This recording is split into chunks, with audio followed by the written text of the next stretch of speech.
Good morning students, myself Rakesh Srivastava from GVM convent school Basti. Students कैसे हैं? मैं ऐसा करता हूँ आप लोग अच्छे होंगे और ऑनलाइन क्लास ले रहे होंगे सारे बच्चे।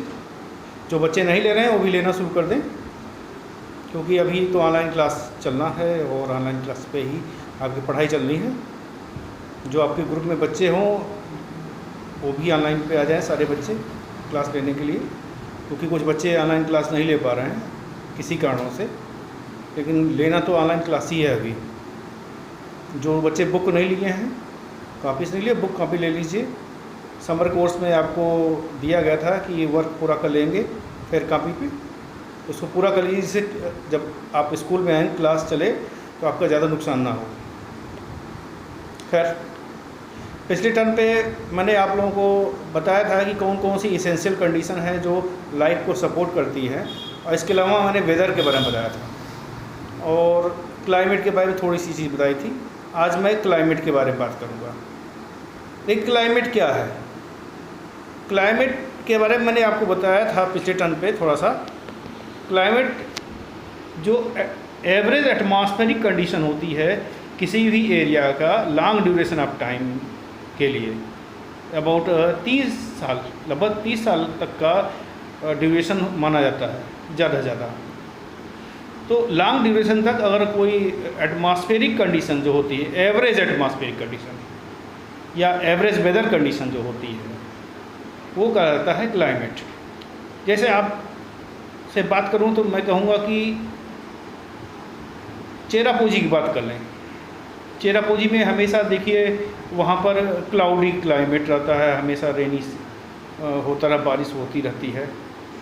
कोस्टल एरिया में जाओगे तो वहाँ पर क्लाइमेट हमेशा मॉडरेट मिलेगा, जैसे मुंबई वगैरह है, वहाँ पर हमेशा प्लेजेंट क्लाइमेट मिलेगा, हमेशा लैंड ब्रीज और सी ब्रीज बहती रहती है। तो वो और डेजर्ट में जाएंगे तो डेजर्ट में देखेंगे वहाँ पर हमेशा ड्राई क्लाइमेट रहता है। तो इससे आपको पता चलता है कि क्लाइमेट है क्या। Climate is the average weather condition of a given area in long duration of time. Short period of time नहीं रहेगा, लॉन्ग ड्यूरेशन ऑफ टाइम रहेगा। अब एक क्लाइमेट को अफेक्ट करने वाले कई फैक्टर होते हैं जिनके कारण क्लाइमेट प्रभावित होता है।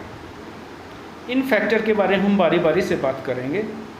तो पहले हम क्लाइमेट के बारे में जो जो फैक्टर अफेक्ट करते हैं उनको बारी बारी से देखते हैं। इसके लिए मैं बैक कैमरे का यूज़ करूँगा और ये है, यहाँ पर कुछ फैक्टर हैं जो क्लाइमेट को अफेक्ट करते हैं। सबसे पहले है लैटिट्यूड। लैटिट्यूड क्या होता है? लैटिट्यूड अर्थ पे आए देखते हैं हम। ये इक्वेटर लाइन है अर्थ की, और इक्वेटर लाइन से जो डिस्टेंस होता है पोल्स का, ये दूरी कहलाती है लैटिट्यूड। तो लैटिट्यूड में आप देखेंगे कि यहाँ इक्वेटर पे देखिए, इक्वेटर पे सन की दूरी कम है, सन रेज डायरेक्ट पड़ रही हैं और कम मात्रा में पड़ रही हैं, इसलिए इक्वेटर लाइन पे जो एरिया होता है वहाँ पर हॉटर क्लाइमेट होता है, हमेशा गर्म क्लाइमेट होगा। साउथ अफ्रीका इसका एग्जांपल है। लेकिन जब पोल्स पे जाएंगे, ये पोल्स पे जाएंगे तो सन रेज स्लैंट करके आ रही, तिरछे करके आ रही है। इसका मतलब कि यहाँ पर गर्मी कम पड़ेगी, ठंडक ज़्यादा पड़ती है, इसलिए पोल्स पर ठंडक पड़ती है। तो पोल्स का क्लाइमेट जो होता है हमेशा कोल्ड होता है, और इक्वेटर लाइन पे जो रेस पड़ रही हैं कम पड़ रही हैं, उस हिसाब से नहीं पड़ रही, इसलिए वहाँ पर हॉटर क्लाइमेट होता है। तो लैटिट्यूड पहला फैक्टर है जो क्लाइमेट को प्रभावित करता है। दूसरा था एल्टीट्यूड। एल्टीट्यूड भी होता है ऊंचाई। ऊंचाई, जब ऊंचाई पर जाएंगे हम, हाइट बढ़ती जाएगी, ऊंचाई बढ़ती जाएगी, जैसे पहाड़ों पे, तो वहाँ बारिश अधिक होती है और टेम्परेचर भी लो होता है। तो जितना ऊंचाई पे जाएंगे एल्टीट्यूड बढ़ता जाएगा और वहाँ पर बारिश होने की संभावना ज़्यादा रहेगी और ठंडक की। इसलिए वहाँ पर देखो अक्सर स्नो वगैरह जमे होते हैं, बर्फ वगैरह पहाड़ों पे। तो कोल्ड क्लाइमेट ऊंचाई में पाया जाता है जब एल्टीट्यूड बढ़ेगा, लेकिन एल्टीट्यूड कम होगा जब गहराई की तरफ जाओगे तो वहाँ हॉट क्लाइमेट मिलेगा, गर्मी मिलेगी कंपेरेटिवली। यानी ऊंचाई पर अक्सर देखो जब जाते हो पहाड़ों पे तो वहाँ पर गर्म, वहाँ ठंडा वातावरण मिलता है, लेकिन नीचे कंपेरेटिवली गर्म रहता है, इसलिए गर्मियों में लोग हिल स्टेशन पे जाना पसंद करते हैं।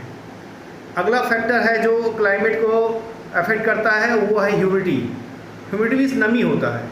आप देखोगे जब समुद्र के पास जाओगे तो वहाँ पर देखोगे समुद्र में से वाटर वेपर हमेशा निकलता रहता है, इसलिए जो चेन्नई वगैरह में, मुंबई वगैरह में, चेन्नई वगैरह में देखो अक्सर वहाँ गर्म माहौल होता है, वहाँ पर ह्यूमिडिटी ज़्यादा होती है क्योंकि वाटर वेपर हमेशा निकलता रहता है। ह्यूमिडिटी है क्या?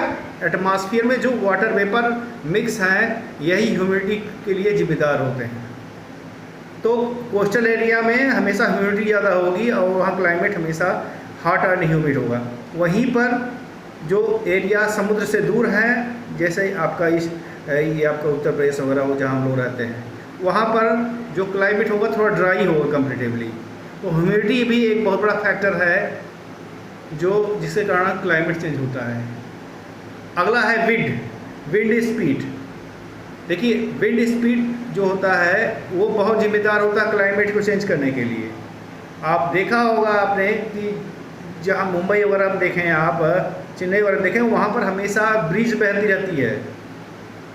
तो ब्रिज बहने के कारण जो है वहाँ पर जल्दी से बारिश होने की संभावनाएं ज़्यादा रहती हैं, इसलिए विंड एक बहुत ही बड़ा फैक्टर है जो क्लाइमेट को चेंज करता है।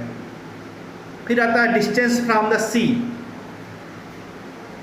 समुद्र के पास का एरिया जो होगा वहाँ पर जो है क्लाइमेट हमें अधिकतर रेनी होता है। मुंबई में इसका एग्जाम्पल अच्छा है, इस समय देखिए बारिश बहुत ज़्यादा हो रही है मुंबई में।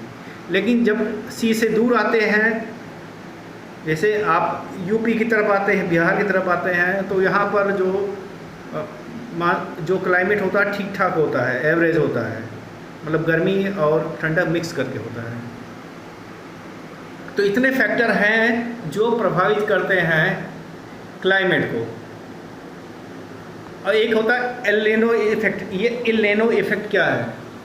एल नीनो इफेक्ट क्या है, इसको समझने के लिए मैं दिखाना चाहूँगा। यहाँ पर ये फिगर है, ये एल नीनो इफेक्ट है। ये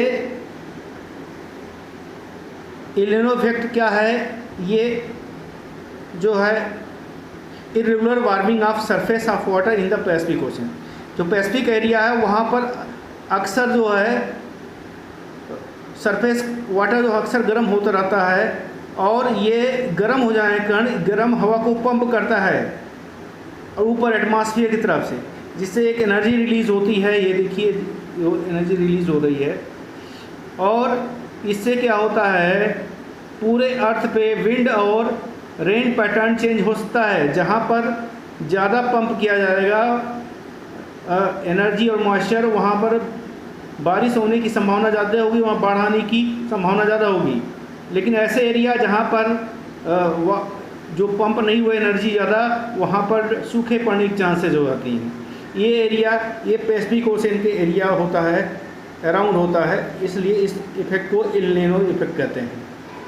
तो ये इफ़ेक्ट हैं जो आपको जानना ज़रूरी है। इसके अलावा मैं आपको बताने जा रहा हूँ अब एडाप्टेशन क्या होता है। एडाप्टेशन को समझने की ज़रूरत है आपको।